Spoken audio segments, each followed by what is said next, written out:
The voicemail came through at 2:14 a.m. I didn't listen to it right away. I watched the phone vibrate itself quiet on the nightstand, the way a trapped insect spends its last energy. Her name flashed, then vanished. In the dark, the ceiling fan counted seconds for me. I knew that hour. I knew the tremor that made her call without thinking. When I finally pressed play, there was breathing, too close, too fast. A whisper not meant for me. Can't talk. He's... Silence. A click. The dead air afterward felt intentional. I lay there, still, not shocked, not angry, just alert, like a hunter who hears a branch snap behind him and doesn't turn around yet. She came home at dawn, slid into bed without touching me, smelled like someone else's confidence, coffee and cologne, ambition. I kept my eyes closed. My mind opened everything else. By breakfast, she was already explaining herself. Late meeting, emergency pitch, promotion track pressure. The language of sacrifice, sharpened by repetition. She talked about the firm the way some people talk about religion. Demanding, worthy, absolute. I nodded, played my role, husband, support system, background noise. Inside, I replayed the voicemail, the clipped sentence, the pronoun she chose before she remembered me. He. It sat between us at the table, invisible, loud. The signs were small enough to ignore if you wanted to stay married. Her phone face down, a calendar that no longer included me. Praise for a partner whose name appeared too often, spoken too softly. She said she needed space to focus. She said love didn't pay dividends. That night, she told me she wanted a separation. Temporary, strategic. A pause so she could become who she needed to be. I agreed, immediately. That surprised her. She expected tears, negotiation, a man begging to remain useful. Instead, I packed a bag, left the ring on the dresser, kissed her forehead like a courtesy. She watched me go, already relieved. She thought this was her exit. I didn't disappear. I observed. Distance makes patterns visible. I pulled phone records, not illegally, quietly. Shared planned privileges are intimate in ways people forget.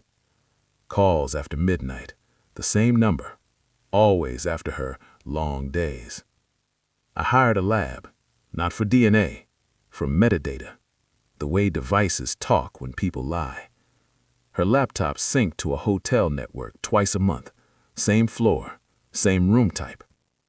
I ran into her mentor at a charity gala, shook his hand, listened to him praise her brilliance. His eyes lingered too long on my name tag. I smiled. I waited. A year passed. She flourished publicly. Promotions, panels, articles with her photo angled to suggest control. Privately, the calls became frantic, shorter, more frequent. I filed paperwork she didn't notice, updated beneficiaries, restructured accounts she assumed were static. I let her think I was healing. In truth, I was organizing. The report arrived on a Tuesday. 32 pages, itemized, time-stamped, irrefutable. I didn't read it all at once. I rationed it, let the truth arrive in controlled doses, like poison administered by someone patient. I invited her to dinner, neutral ground, a place she loved before ambition taught her better. She arrived late, apologized without conviction. I slid the envelope across the table. She frowned, opened it, skimmed. Her face changed in stages: confusion, recognition, panic. "It's not," she started. I raised a hand, not angry, finished. "Don't." Silence thickened. People around us laughed, glasses clinked. Life continued, careless. Her voice broke anyway. "I was going to tell you." I believed her, eventually, after the next promotion, after the next lie. I didn't ask for explanations. I showed her the calendar invite she forgot to delete, the one labeled board review that coincided with hotel check-ins. I showed her the emails forwarded to my archive, praise meant for her that slipped into possession. Then I told her about the firm's ethics committee.